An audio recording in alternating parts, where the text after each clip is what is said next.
On today's episode of Phinside The NFL, we are going to preview the Week 5 matchup between the Panthers and the Dolphins. What are my keys to victory?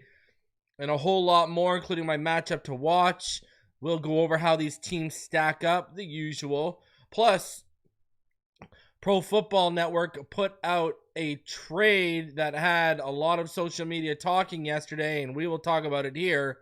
Should the Miami Dolphins trade for Saints receiver Chris Olave?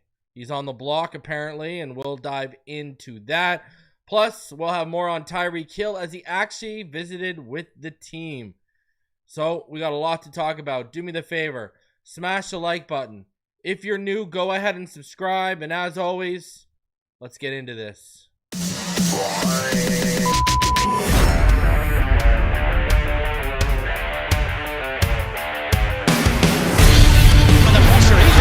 Loses the football. Touchdown! Got it! You have got to be kidding me. Jalen Waddle has a Dolphin touchdown. And he will score! Field down the near side, man open, touchdown!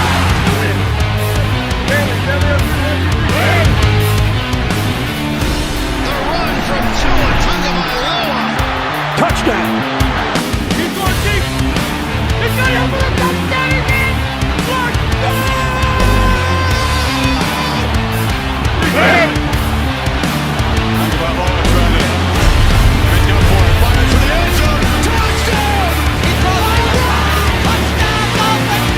Beautiful day to be a Dolphin fan.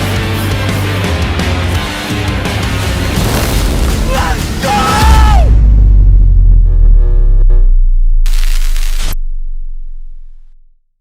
What is good, Finn Nation? What's good? It's your boy Reason. We are back here for another one. Appreciate each and every one of you coming through on this episode. Please, it goes a long way. As you come through, do me the favor. Smash that like button. Smash it, smash it, smash it as hard and as fast as you can. It really does go a long way, all right?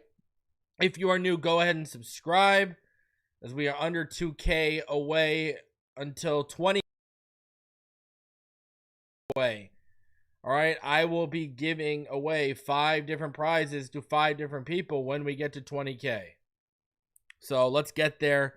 Smash that like button. Subscribe if you are new. If you are also new around here, go ahead and turn on that little bell for notifications whenever we go live. So let's talk about a few things. You know, I'm as I sit here waiting for the intro to kick in, I always, I look at the chat a little bit. I gotta listen. First of all, ECAP man, he said Jason Taylor and his hot wife for head coach. That's hilarious. Number 2, we got to talk about this for a sec. Was anyone on social media when that game was going on? Because, I live react to the game, but I'm also watching social media as I'm live reacting with you guys. Did you guys see how fast people were trying to say that wasn't Jason Taylor's wife and he got caught? Like that CEO at the Coldplay concert? You see how toxic and quick to jump to conclusions social media is?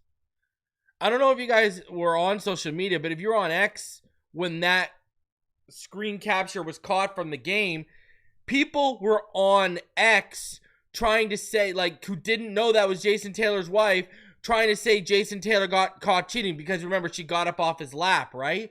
And people were literally trying to start the narrative of, oh, did Jason Taylor get caught like the Coldplay concert with the CEO and blah, blah, blah, blah, blah. I'm like, it was unbelievable. It was, I don't know. It was a lot. Like, when I was seeing that, I was like, okay, all right. It just goes to show you how toxic and how, quick to jump to conclusions social media is. And shout out to Jason Taylor, man. He's probably, let's be real right now. Is he coaching the number 1 pick of the NFL draft? Ruben Bain's probably the best player in the draft right now. Shout out to Jason Taylor, winning on and off the field, man. Dolphins legend. Let's be honest, we already knew he was winning when we saw what A, Joy looked like, and B, when this man was already pulling Zach Thomas's sister as his wife early on. So, crazy. Crazy, crazy, crazy. Patrick, these people would blame Tua for, I mean, let's be honest, Patrick. I mean, these people blame Tua for everything. They blame him for the defense not being able to hold their water against the Titans 2 years ago. They still find a way to blame Tua. Now, you want to blame Tua for not getting it done in week 2 and week 3 in crunch time? Have at it. You want to blame Tua for how poor his performance was in week 1? Have at it. But that was not Tua's fault why Tyreek got hurt. And anyone who's saying that it's Tua's fault that Tyreek got hurt, A, has an agenda against Tua, and B, clearly doesn't know how to watch film or watch the game. Because, I mean, that was on the defender and the tackle. I think a tight end like George Kittle would benefit Tua more than another small receiver, similar to when Brady had Gronk and Hernandez, said David Joseph. You're 110% right. Listen, this tight end stuff is nothing new, David. I don't know how long you've been watching the channel for, but when I had my podcast, the Cover 4 podcast with me and Omar Kelly back in the day, every time we went live for that podcast, I was talking about how badly this team needed a tight end. They needed a dual tight end, a guy who can block and a guy who can stretch the seams and make plays. Now, I think they found a little bit of that in Waller. And what I mean by that is Waller George Kittle when it comes to blocking? No. But he's a better, willing, and capable blocker than what Jonnu was. Like, if you go watch some of Darren Waller's reps, right? Like, what's he doing, right? He's engaging, then getting off and leaking out into his route. And, you know, he's actually making an impact doing that, right? So I think they're trending more of the right way. And let's be honest, Jonnu ain't making the catches that Darren Waller was making in the back of the end zone for that first touchdown. He's just not. That's not his game. That's never been really Jonnu's game. Jonnu's a speed guy that can stretch a little. But I think they're trending in the right direction. But I agree with you 110%. You know, I know there are rumors this offseason about George Kittle coming here. George Kittle now banged up. I think that's why a lot of people wanted Tyler Warren, right? This is why I wanted the year before, why I wanted Brock Bowers. Because Brock could do both. Right? So, and there were guys in this draft beyond Tyler Warren. Everyone just wants to focus on Tyler Warren. Why don't you go put on the film and look at how good Harold Fannin Jr.'s been this year, who a lot of people were high on. Harold Fannin Jr. would have been a great pick. Hell, Mason Taylor would have been a great pick. Because Mason's been getting better with blocking, working with Nick, and also his father. So, you know, but they've got something in Darren Waller. They've got something for Darren Waller. I'm gonna put it that way. They got something there, for sure. Yeah, I agree with you, Aaron, 110%. Shout out to Frank the Tank. He welcome you to the Pro Bowl, sir. No, I think Waller's gonna be here for another year. I think this is gonna be especially if Mike McDaniel sticks around. Frank Smith will still be here and Waller will be here. I think Waller could be here for more than 1 year. It all depends on what happens this offseason, let's be honest here. So, Stephen Ross isn't going to be selling the team. He just gets those minority owners to open up a little cash. That's what, you know, Ross... It's going to be his daughter. Not necessarily true, brother. I talked about this in my latest 3 takes and members, channel members update. Think about this. All right, let's talk about this for a second here. All right, I want you to think about this. Take however you feel with Tua out of the situation. Okay, whether you like him, whether you hate him, take that out. That don't matter what I'm about to tell you. They're locked in for Tua 2026. Tua's going to be here. Unless they find a trade partner, and the only feasible one that keeps going on over in my head is Stafford retires, we trade him to the Rams, but we still have to eat some of the salary. You know what I mean? So follow along with me here. Walk with me, Yams. All right? Walk with me for a minute here. So if Tua's going to be here in 2026, does that mean they continue with McDaniel anyways? And does that mean they say, there's a couple factors why. Let's say you're targeting Harbaugh. Let's say the Ravens don't make the playoffs and they fire Harbaugh. Harbaugh, I've heard, is going to take a year off. So instead of jumping to a conclusion and the head coaching cycle isn't that great this year coming up, what if they say, well, we're sticking with Tua for one more year. We got to stick with McDaniel too because McDaniel's got a case. McDaniel's got a case. He can use it two ways.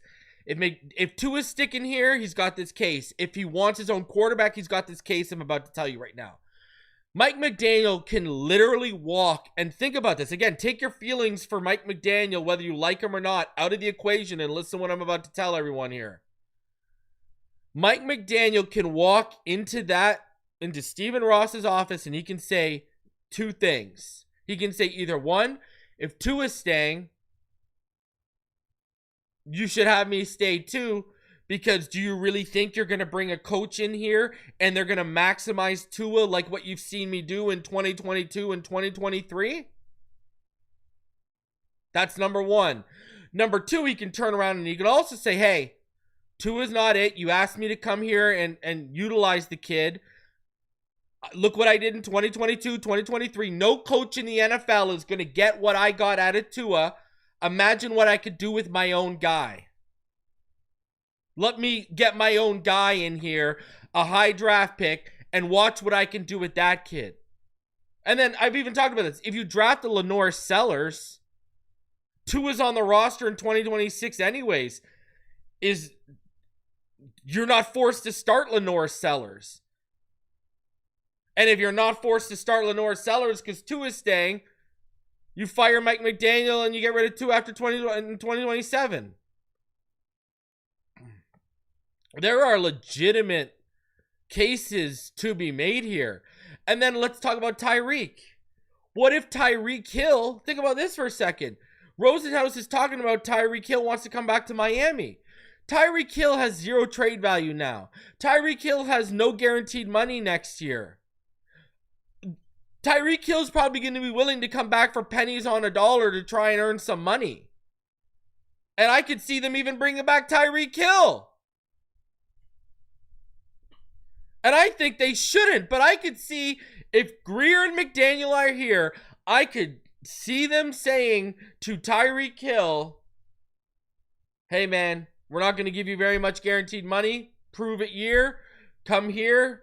It's not really going to cost us anything. It's low risk, high reward. And I don't think he's ever going to look the same, so I wouldn't even do this.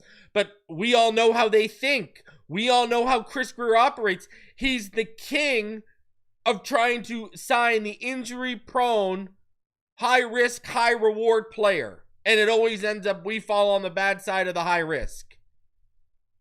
So don't tell me I'm off my rocker if anyone thinks I'm off my rocker, because you know reason's making sense right now. On all three of these guys.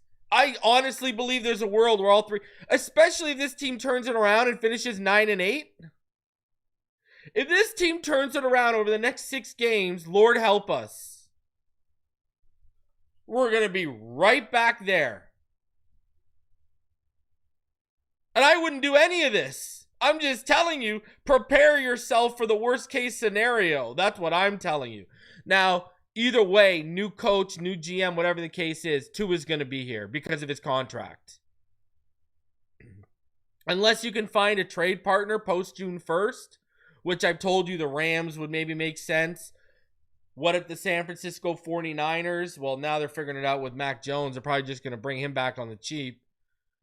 But, you know, like, Tua's going to be here in 2026. And I don't think they're going to do what the Broncos did and pay all that money out like Russell Wilson. I just don't think they're going to do that.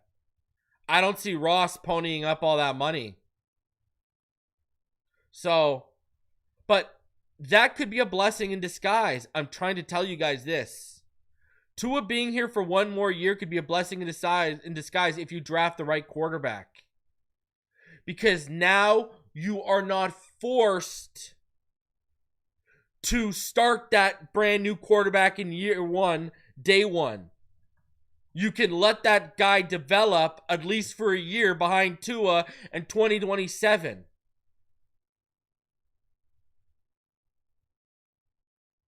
And if Tua gets hurt, well, sorry, young buck, you're going to be forced into action early.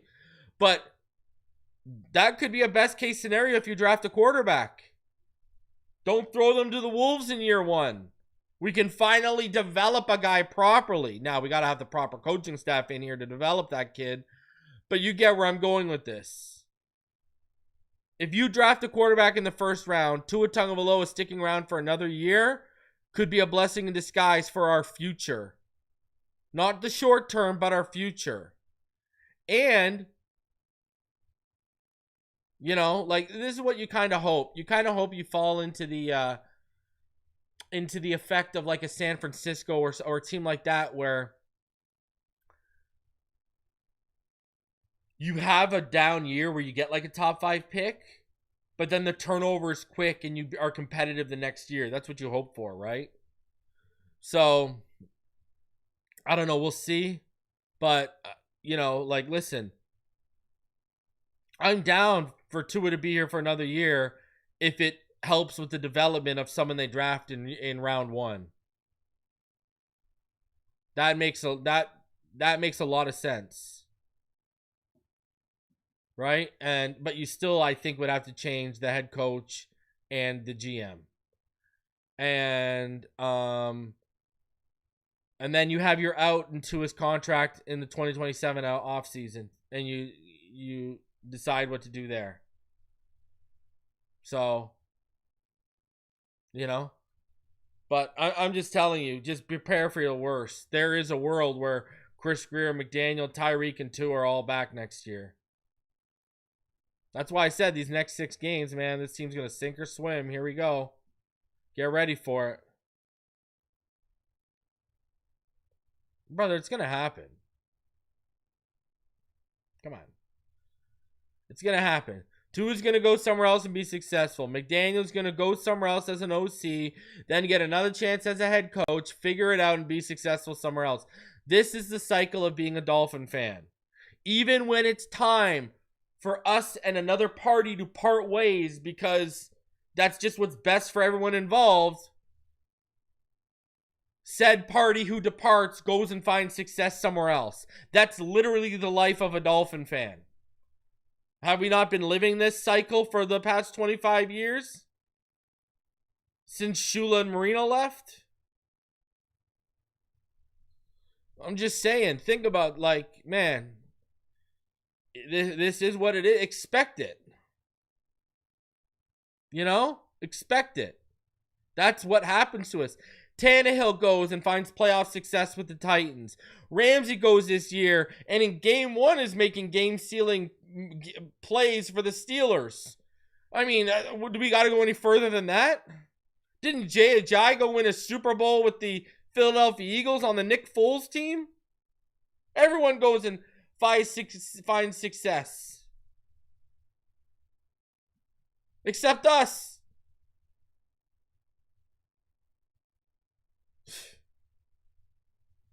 It's unbelievable. It's painful. Even when it is time for us to part ways with someone, that someone still goes and finds success somewhere else. And we are stuck in the cycle. That's literally life of a Dolphin fan the last 25 years.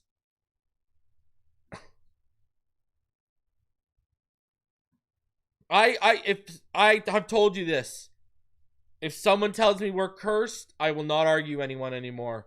I don't believe in curses, but I do believe in the curse on us. That curse of Tequesta is for real. Shout out to the sponsor of today's video. That, of course, is Sleeper. Listen, You think you know football? Then try to turn your football knowledge into real money with the Sleeper app, the ultimate fantasy sports app that can turn game day into payday. Just download the Sleeper app and pick more or less on your favorite players. With more stats than any other daily fantasy football app, just choose 2 or more of your favorite players from pregame or live. Pick more or less from the predicted stats, and you could win up to 1,000 times your money if your picks win. Use promo code Phinside, and you'll get up to $100 match on your first deposit. And also, as you can see here, right now, with no deposit required, Sleeper is giving out $20 free. So you can go get $20 free from Sleeper just by signing up with no deposit required. And if you're a first-time user, you will still receive that 100% deposit match up to $100 using my code Phinside. Of course, terms and conditions do apply. See Sleeper's terms of use for details. Currently operational over 25 states. Use Sleeper today. Shout out to Sleeper. All right. Yeah, Wes Welker. Wes Welker goes and wins how many Super Bowls? You know, like look at the success Wes Welker has. It's unbelievable. All right, let's get into this stuff. We got a lot to talk about here. So, let's get into what McDaniel said, and then let's get into Chris Olave. All right? So, Mike McDaniel today, he went ahead, and he was in front of the podium today, and this is what he had to say. So, with their defensive line now struggling, have the Dolphins reached out to Wilkins, who was released by the Raiders in July, see if he's healthy and would be interested in possibly returning to the team? Mike McDaniel didn't answer that question directly on Friday. He didn't rule out potential interest in Wilkins, but suggested the Dolphins are happy with the players they have at the position. Quote, the doors are always open. Very happy with the progression of what we need from our young guys. I'm focused on the Panthers and our own guys specifically. Chris Greer is always at work. There's never anything that's closed. Asked if he and Greer are close to the point of needing to find outside defensive help. A mid-first round pick, Kenneth Grant, and their young players having growing pains. McDaniel didn't answer with a yes or no, but it sounds like they're invested in the young players as long as there's growth, which he said he's seeing. Quote, it's making sure there's consistent growth from those players. I see growth. I need to see the consistent development, which I saw in the game. Again, I'm telling you guys this. Mason Graham and him have the same amount of run stops, and Mason Graham only has 3 more pressures right now than Kenneth Grant. I'm telling you, it's not as bad as people are making it out to be. It's just people are letting PFF grades influence them when I've been telling y'all for years. Stop. Use PFF for their analytics and their stats. Do not use PFF grades for their... Do not use PFF for their grades, please. Within the game, my confidence is the fact that there were 75 yards of rushing on the first drive outside of the scramble by Justin Fields, which, again, Kenneth Grant wasn't on the field for. Again, I told you guys, go watch a lot of the big runs against this defense, and Kenneth Grant is not on the field for them. I've told you guys this. Go look at all the 15-plus yard runs, all the 20-plus yard runs against this defense. Kenneth Grant is not on the field for almost all of them. He wasn't on the field for the Justin Fields scramble. That was Matthew Butler who got his face driven into the dirt. So, there's some points where the reps occur where it just clicks. That's what a player needs to do when you're playing 1 of 11. So the expectation is not avoiding that, but making sure there's consistent growth from those players.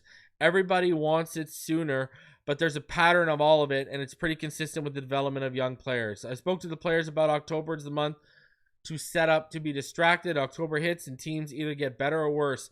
We have to have an October that has better football in 3 phases if we stand a chance to do what we want. So there you go. Wilkins, I mean, he's hurt. I mean, I don't know. We'll see what happens. This and that, Darren Waller will see a modest increase in snaps as he works himself back from a hip injury. So the Dolphins limited him to 16 snaps against the Jets. So he's going to see a slight uptick. With Tyreek Hill out, does that mean McDaniel needs to be more creative in his play calling and go into his bags of tricks? He said, no. We have a lot of players we're very confident in. That makes up the difference. Okay. Storm Duck will miss Sunday's game at Carolina because of an ankle injury, and he's progressing in week to week. Now, Tyreek Hill visited today. Hill, who had major knee surgery early Tuesday morning and is out for the season, visited Dolphins headquarters on Friday and spoke to the team. Per McDaniel, he made sure guys continues to stay motivated and play complimentary football. How? It was awesome, a real moment. It was right during the team meeting. He made an entrance I hadn't given the team a heads up to. I'm pretty sure the energy of the team meeting was pretty good. Definitely gave it an uptick. He was eager to let teammates know that he missed them. It was a good moment for the guys and spending their waking lives together, and really cool to see. So there you go. Drew Rosenhaus has said Hill would like to return to the team next season. They would likely require a heavily restructured contract. Panthers are set to be without Chuba Hubbard. He was announced that he will not be playing this week. So let's talk about a few things. Number one, I think there's some misinformation going around right now. If you watch Tyreek Hill when he was first walking, if you watch specifically his left foot, you'll see, like, the leg that he hurt, you'll see his toes drag when he walks. If you watch that, I know, what's his face? Drew Rosenhaus said that there was no nerve damage. But if you actually, like, look into that, Tyreek's, and I'm no doctor, but I've read what doctors have said about this. And when you look at that toe, those toes and how they drag when he's walking, that's a sign that there is nerve damage right now. So I do think Rosenhaus is already putting the PR spin on how bad the injury really was. So from what I understand, there is most likely nerve damage. So, which is going to have to heal. Right? Apparently it's called peroneal nerve damage. It's so, when you look at the left toes dragging, it does show that. So, I mean, we'll see. We'll see what happens. I don't know, but that left toe, that is dragging and not great. So, I mean, we'll see what happens. I don't know. I don't know how. I don't know. I don't think he's going to ever be the same again. I don't think he's going to be. I don't know. We'll see. But,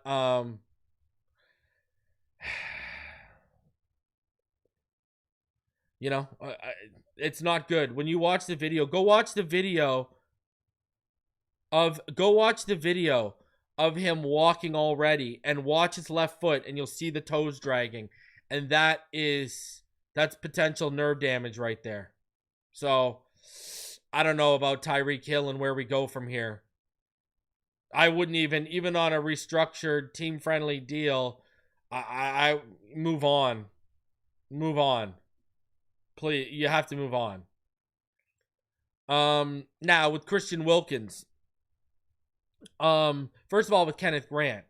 This was the first week Kenneth Grant didn't have any run stops. He was getting like 2 run stops a game, basically. It felt like. Now, I know he was charged with 1, 1, and 2 in terms of run stops, but he was making plays in the run, and we've shown the all 22 on this channel. But you were seeing him push the pocket a little bit more. You were seeing him push that pocket a little bit more. He had a play where he pushed Josh Myers right back into Justin Fields' lap. He had another play where a tight end came across the backside, and Kenneth Grant just, boom, popped him onto his butt after he beat the blocker.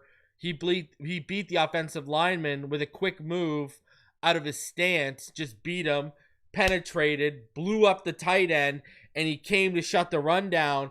But another blocker got off his block because he saw Kenneth Grant and then sealed him at the last second But I mean, he basically went through already, 2 blockers and was about to go through a third and just happened to get sealed at the last second. So you're seeing some of this stuff start to pop up. Again, it's only 4 games into his career. Let's have some patience a little bit, But with Christian Wilkins, I mean, I'm down. At this point, I'm down. I'm in for it. And Jonas Savai and I've gone over this. You can see, like, a lot of his issues are in his base and his footwork right now.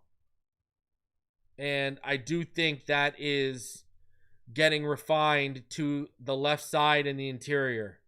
Again, I wouldn't have moved him from the right, but what do I know? All right, let's get into this. So, Pro Football Network, which is apparently Pro Football Sports Network now. I guess they needed the S in there. They put out an article yesterday. Everybody knew the New Orleans Saints would have a tough season, but the fact that it looks this bleak shows that the rebuild is in full effect. Chris Olave has been a name on the rumor mill for years, but the Saints have held on to him. Many feel that now may be the time to sell everything and go for a top pick with a few good quarterbacks in the draft next season. Through 4 games, Olave has 185 yards and a touchdown on 26 receptions. With Tyreek Hill's injury and him being out for the remainder of the season, the Dolphins will be looking to fill that void at wideout. Chris Olave is a talented former first-round pick who would make any team better, and for a team to lose a star like Hill, bringing in a low-cost option with 1.5 years left on his contract will help this team stabilize and focus on the goals they have through the remainder of the season. They have another strong option in Jalen Waddle, so he wouldn't come in and have to be the entire offense. And he could help a pass-heavy scheme not suffer and potentially unlock the potential Olave flashed early in his career. So, why? Like, okay, first of all, we're 1-3. Let's start there. This team's 1-3 right now. Are they really at a point where they're that doesn't scream trade picks from the next couple drafts and go all in? I mean, that's number 1. Number 2, back-to-back in 2022 and 2023, back-to-back 1,000-plus yard seasons. Now, kind of had the Waddle effect where he wasn't scoring as much as he'd want him to score in those instances. So, let's add that, okay? Now, here's my issue with this situation, all right? This guy, Chris Olave, plays a higher impact position than Tua Tagovailoa, and he's already had 4 documented concussions in the NFL.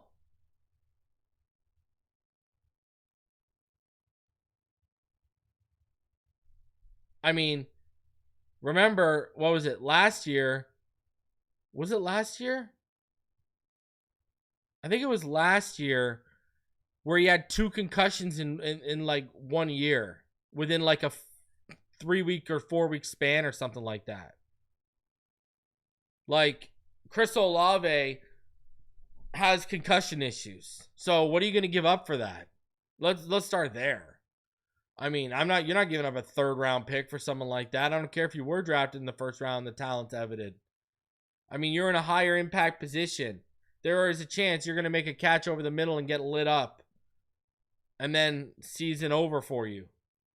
So, this doesn't make any sense. Especially, like, I don't know why the Dolphins would be mentioned by Pro Football Network as a landing spot. Why would you name them as a landing spot? And the reason why I say that is because of this. We're already dealing with concussion issues with our starting quarterback. Why would we trade for a star wide receiver who's got the same issues? Now, hey, maybe he can go on the same diet as Tua and everything will be hunky-dory. I don't know. But what I will say is this makes no sense for the Miami Dolphins whatsoever, given what we're dealing with right now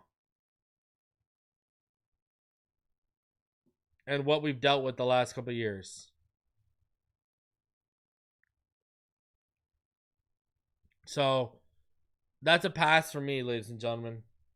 I don't even think, and injuries and player aside, we're not even in a position to be trading for someone right now.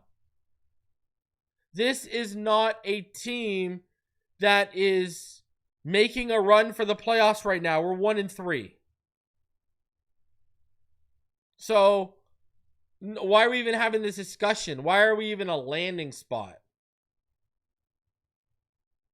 I don't care if we lost Tyreek. Jalen Waddle's got to step up. Achan's going to continue to be the dog of this offense. Waller's got to get more reps and step up. Taj Washington, Malik Washington, whoever's got to step up, because I think Taj Washington is active this week.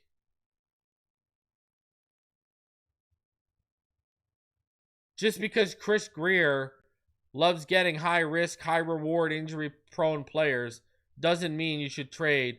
And I mean, let's be honest here. If you're going to be moving on from Chris Grier, if you're going to be moving on from this regime, do you even want them making trades right now?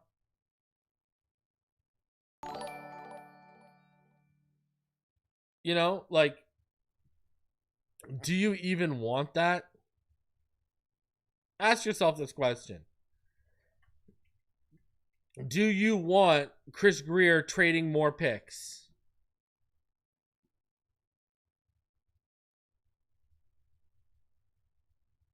I know I don't. I know I want nothing to do with that. I'm good. I think that's ludicrous. Like, I'm going to tell you this much. Even if we were winning right now, I wouldn't be saying trade for a star wide receiver.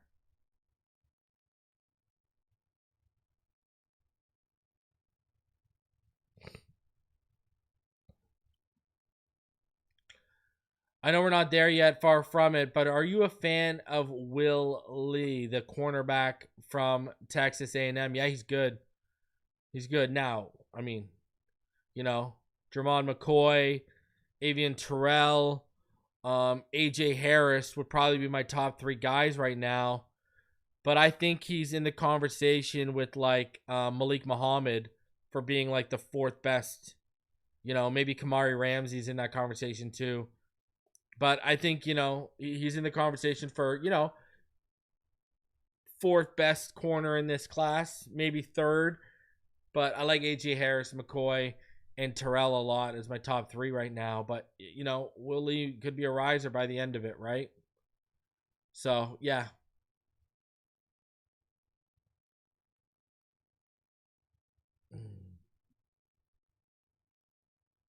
So, all right, let's get into the Panthers and Dolphins matchup. If you are going to the game, because I believe it is what the, like, Carolina Dolphins fan club is, like, getting together or something like that. I think there's some kind of, like, Richmond Webb's going to it, I'm pretty sure. You know, I think it's a fan fest, I think. This week for the Panthers game. So, yeah, I think there's a fan fest or something like that. I know Richmond Webb is going to it. So, for all of you that are going to be there, well, first of all, have fun. Second of all, this is what you're looking at. Probably going to have a high of 80. It's going to get hotter as the day goes on. It's going to feel like 82. All right. You're going to have some 10-mile-per-hour gusts, maybe getting up to 12 miles per hour. There's going to be partly cloudy. You're not going to get any rain. You're not going to be dealing with that. Cloud cover is going to get up to about 76%. So it's going to be a hot one, though. So, man, as I say, as always, go have fun and be safe. And hopefully they don't let you guys down. Jesus Lord. You know, that would suck. Here's the injury report. Let's get into this. The injury report for today. Storm Duck is out. Cedric Wilson is out. We knew that. But on the other side, look at this. No Chuba Hubbard. No Jatavion Sanders. Cam Jackson, Turk Wharton, and Chow Smith Wade are also out for the Carolina Panthers. Darren Waller, he was limited this week. Ethan Bonner is back this week, so the Dolphins get Ethan Bonner back. On top of that, they got Taylor Moton's good to go for them. He just had rest. Tet McMillan's good to go for them. So Pat Jones, some edge rush help for them. But man, no Chuba Hubbard, no Jatavion Sanders for the Carolina Panthers. And man, you know what? Hey, you know what's encouraging? Is it just me, or is this injury report getting smaller and smaller? Oh my God. Look at this. Salute to that. Getting a little bit smaller, isn't it? I'll tell you that. That's really relieving to see. For sure. All right, continuing on here. How these teams stack up in total offense. The Dolphins are 26th. The Panthers are 24th. Passing offense, the Dolphins right now are 22nd. The Panthers are 21. There's like literally 0.7 of a yard separates these two right now. Rushing offense, the Dolphins are 27th. Panthers are 26th. Oh my God. Scoring offense, Dolphins are 21. Panthers are 26th. Sacks allowed. Panthers have already allowed 6 sacks. Only we've allowed 8.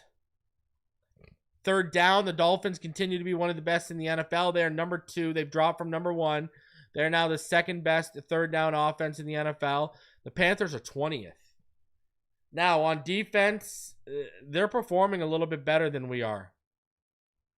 They have the 19th total defense. We have the 26th. Passing defense, we're 20th. They're 12th.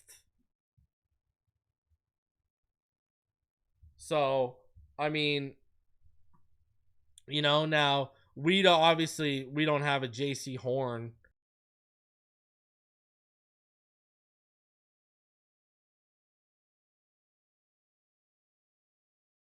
Now, we don't have anything, near that. But Roswell Douglas and Jack Jones they're doing a pretty good job, So, but I mean, their safeties are doing worse than their corners right now. So J.C. Horn only has a 26.3 passer rating when he's targeted. J.C. Horn's only allowed 6 receptions on 15 targets this year. So pass defense is actually pretty decent. Rushing defense, they're 23rd. The Dolphins are now 30th. The Dolphins are allowing 158 yards per game on the ground. The Panthers are allowing 129. Scoring defense. The Dolphins are 26th. The Panthers are 19th. The Panthers are allowing almost 6 points less per game than the Dolphins. Sacks, the Panthers only have 2. That's 32nd, so they're not generating a lot of pressure to sack ratio. We think we're bad. They're worse. Dolphins only have 8, which is 20th. Third down defense. The Dolphins are 31st in the NFL. They are allowing a conversion rate of 51.1%. Holy. The Panthers are allowing conversion rate of 37.2%. Now, takeaways. The Dolphins have 3 now in one game, which is 19th in the NFL. The Panthers have 5 already, which is 10th. In terms of giving the ball away, the Dolphins have given the ball away 5 times, while the Panthers have given away the ball 6 times. So that's how these teams stack up going into it. That defense, man, I tell you, that defense is... Oof. Anthony Weaver, I don't know how he's going to get I hope he doesn't expect a head coaching job with anyone. Oh my God. So let's get into my keys to victory for this week. So offensive keys to victory for me are, it's time for Waddle to step into the wide receiver 1 role. here's where we're at, ladies and gentlemen. In 2022 and in 2023, we had the argument that Jalen Waddle was the best number 2 receiver in the NFL. He wasn't a number 2, he was a 1B. Right? He had 1,356 yards and 8 touchdowns in 2022, 1,014 yards in 2023. He's got to live back up to that billing. What's sucked is his average per reception has gone down. In 2022, it was 18.1. In 2023, it was 14.1. Last year's 12.8. Right now, it's 10.9. We got to get that up. The targets are going to be there. You know, he had 117 targets in 2022. He had 140 targets in 2021. He had 104 targets in 2023. Anytime he's had more than 100 targets, he's broken the 1,000-yard mark. Well, you're going to be getting over 100 targets. You're probably going to get 140-ish targets again this year. It's time to show you're that man. You've already matched your touchdown total from last year. It's time for you to set a career high in touchdown totals and yardage. Here we go, Jalen. Time for you to step into that role as wide receiver 1. Darren Waller's snap count and usage needs to increase. Now, McDaniel already confirmed today that that's the case. I wrote these keys out last night. That needs, you know, we need him to become a consistent contributor. And it's got to start this week. And Waddle, you're going to see a lot of JC Horn, brother, but you're going to have to win. And even if he does, Malik needs to step up. Taj needs to step up. Nick Westbrook-Akine needs to step up. And then number 3, you got to win in the trenches and protect the ball. You got to win in the trenches to run the ball. All right? I mean, they are a worse rushing defense than they are a passing defense. All right? They have only got 2 sacks this season. They shouldn't be sacking Tua Tagovailoa this weekend. That just should not be happening.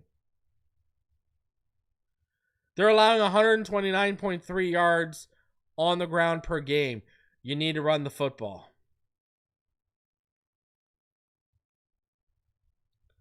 You know, other than Ashawn Robinson and DJ Wonnum right now, they're not really getting pressures. They have 46 pressures. Ashawn Robinson and DJ Wonnum account for 20 of those 46 pressures. Derek Brown only has 5 pressures this year. Scourton, 4 pressures. Princely only has 4 pressures. So they shouldn't be wreaking havoc against you. And they don't have a great run defense. They're allowing about 130 yards per game. You need to win in the trenches. And again, this team, the Panthers have 5 takeaways. That's 10th in the NFL. You have 5 giveaways so far. Protect the football, Tua. I'm looking at you. I know Achane fumbled last week and we recovered it, but it's so rare that happens. So for me, when you look at the keys to victory, it's time for Waddle to step into that wide receiver 1 role, and it's really time for the wide receiver room to step up. Darren Waller is going to be key. He needs to be consistent. The snap count, the usage needs to increase. And you got to win in the trenches and protect the ball against a team that right now defensively is inept in the trenches from a pressure and sack standpoint and a run defense standpoint. You should roll all over them. You should be setting the tone. And you got to protect the ball because they have shown that they can take the ball away. All right? Now, my 3 defensive keys. You got to expose an offensive line that's already allowed 50-plus pressures with your pass rush. Yes, you heard me right. They have already allowed more than 50 pressures on the season. They've allowed 52. That's one of the highest in the NFL.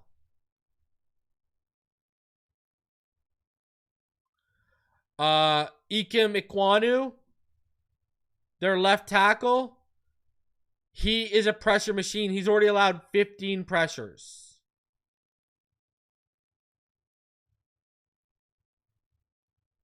Taylor Moton has allowed 9. Their bookend tackles have accounted for 24 pressures allowed out of the 52. So you better get pressure. And pressure's coming everywhere. Damian Lewis has already given up 6. Zavala's already given up 7. You know, the pressures are coming right now. Really, Austin Corbett's the only one, their center's the only one who's not a real problem for them in terms of giving up pressure. So, that front 7, this is your chance to shine. You're getting another opportunity to shine. Here you go. I think if this run defense doesn't show up this week, it never will. Okay?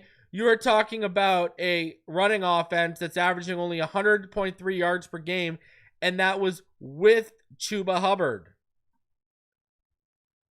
They've ran the ball. They've got 401 yards so far on the ground as a team. And guess what? 217 of that is Chuba.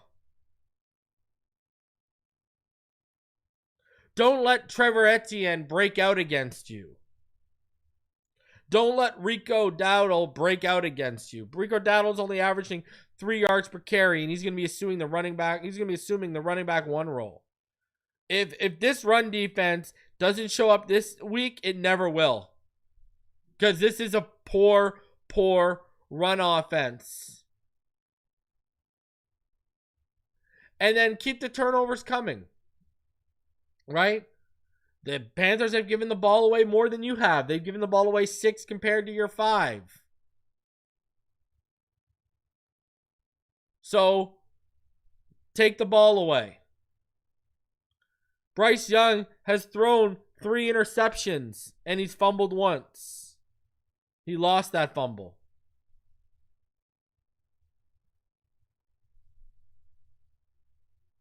So, find a way.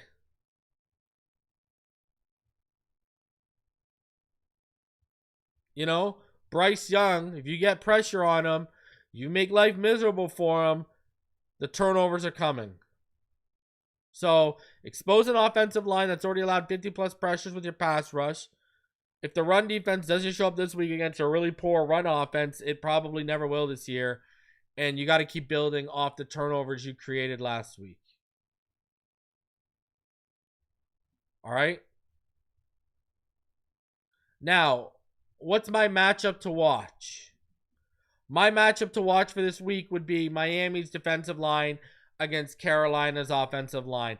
I think Miami's defensive line, this could be your coming out party. This could be where you build some confidence in your front 7.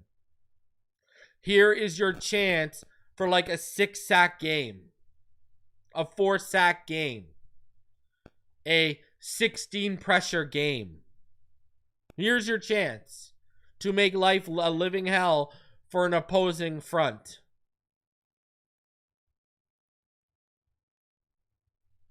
Ekwonu and Moton have given up a ton of pressure this year so far. And you can build that 2-3 record heading into the Chargers next week, and you're going to need that front with Omarion Hampton and what they got over there. And again, the Chargers offensive line is getting decimated. So here's your chance. Build it up. So that is my matchup to watch. All right. Now, what are my scores and predictions? I think the Dolphins do pull this out. I'm going to take the Dolphins 24-13. They should handle business. Let's be real here. So let's take the Dolphins 24-13. All right? Guys, smash that like button. If you're new, subscribe. Put your score predictions in the chat. Put your score predictions in the comment section. Appreciate each and every one of you guys coming through. I will see you guys on Sunday to live react. Me and Bobby, the last call on the dive bar will probably come out tomorrow, so be on the lookout for that, or if you want some Saturday content, all right? Appreciate each and every one of you. I'll see each and every one of you on the next one. Shout out to Sleeper for supporting the channel and sponsoring it. As always, fins up all day, every day. We'll see you all on the next one.